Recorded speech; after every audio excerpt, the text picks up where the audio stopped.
Когда эта женщина размахнулась, чтобы ударить слона, все вокруг затаили дыхание. Люди не знали, чего ожидать, как животное отреагирует. Но то, что случилось дальше, никто не мог предсказать.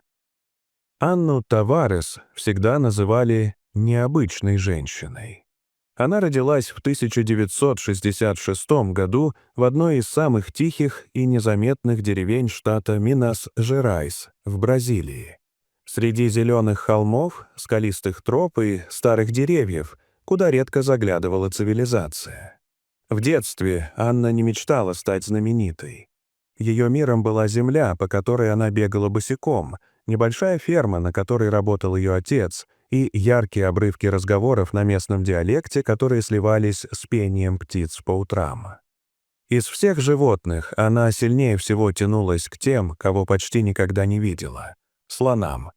Она знала их из книг, старых вырезок, случайных разговоров, но каждый раз, когда в деревню приезжал передвижной цирк, девочка стояла у клетки с слоном до тех пор, пока родители не уводили ее за руку. Она не хотела смотреть выступления. Ее интересовали глаза, полные тишины, в которых отражалась усталость и сила, непонятная для ребенка, но такая притягательная. В какой-то момент она поняла, что хочет говорить с ними. По-настоящему. А чтобы говорить, нужно учиться. Слово стало ее оружием, ее мостом. Когда одноклассники мечтали стать продавцами или трактористами, Анна вела дневник на неизвестном ей языке. Она вырезала английские слова из старых газет, приклеивала их в тетрадь и пыталась понять, как они звучат. Ей говорили, что это бесполезно. Но она продолжала.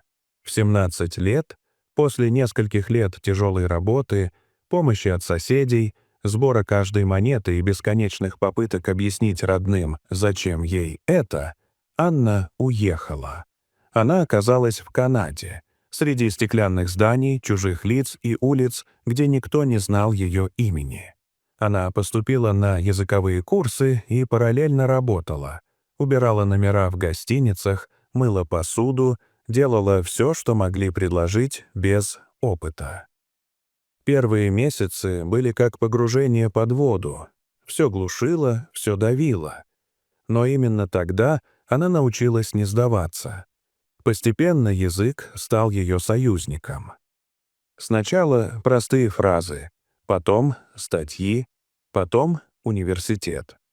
Она изучала зоологию, одновременно работала волонтером в приютах для животных.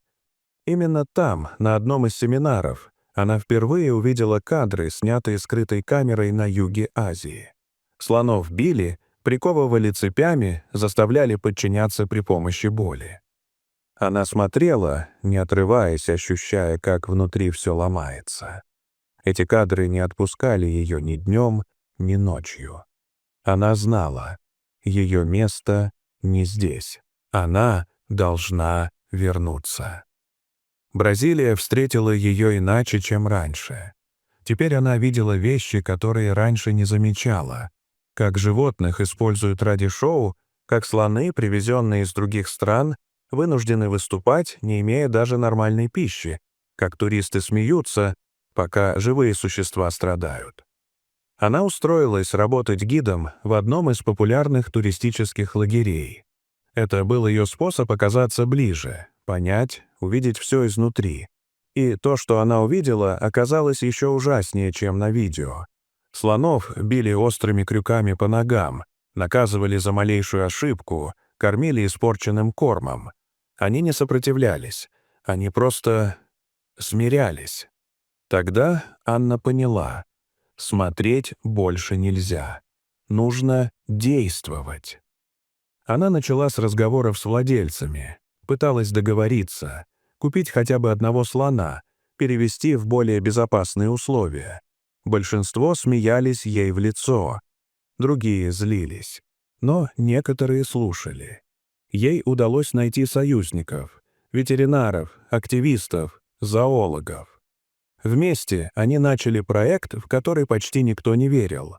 После 2 лет борьбы, сбора денег, отказов, угроз и бессонных ночей Анна приобрела участок земли недалеко от ее родной деревни. Это было дикое зеленое место, окруженное холмами и ручьями. Там не было дорог, не было комфорта, но было главное — тишина и пространство. В 1999 году на этом месте открылось первое в стране святилище для спасенных слонов — Santuario dos Gigantes. Оно не имело билетов, не было шоу, не было сёдел и зрителей, только лес, река и возможность жить. Первым прибыл Каву, старый глухой слон, всю жизнь выступавший в цирке. Он не подходил к людям, он качался как маятник, будто не мог остановиться. Анна провела рядом с ним 3 дня. Не касалась, не говорила, просто была. На 4-й день он сделал шаг к ней. Это был первый шаг к доверию. Потом прибыла луна, слепая самка, которая отказывалась есть. Ее приходилось кормить вручную. Потом Тао, подросток, сбежавший с туристической базы. И один за другим еще десятки. Каждый из них имел свою боль, свои шрамы. Анна знала каждого по имени, по характеру, по особенностям. Кто-то боялся громких звуков, кто-то не подпускал людей, кто-то тосковал по погибшему другу. Она не лечила их медициной. Она лечила присутствием, спокойствием, уважением. Слухи о женщине, к которой тянутся слоны, быстро разошлись. Репортеры приезжали, чтобы найти трюк. Туристы искали тайный прием. Но все, что они видели — простая женщина в грязных ботинках, поющая старую бразильскую песню, пока рядом с ней мирно засыпает 8-тонный гигант. Они ждали сенсации, а находили тишину. Сегодня в святилище Анны живут более 50 слонов. Некоторые стареют здесь в покое, некоторые впервые учатся играть, касаться, доверять. И каждый из них в какой-то момент подошел к Анне и остался рядом, потому что в ее голосе, в ее прикосновениях, в ее присутствии было то, чего они не знали до этого — свобода. Анна часто говорит: «Я не научила их доверию. Я просто была рядом, пока они вспоминали, как это — быть живым». И в этом, наверное, вся суть. Она не дрессирует, не приказывает. Она слушает. И мир, наконец, отвечает ей взаимностью. Когда в очередной раз она зашла в вольер, и слон лег рядом, а посетители, затаив дыхание, смотрели на них, кто-то прошептал: «Это чудо». А кто-то ответил: «Нет, это человек, который выбрал любить». И, может быть, в этом выборе самое главное. Дорогие зрители, что вы думаете об этой истории? Расскажите, пожалуйста, в комментариях. А если вам понравилось это видео, то ставьте лайк и подписывайтесь на наш канал.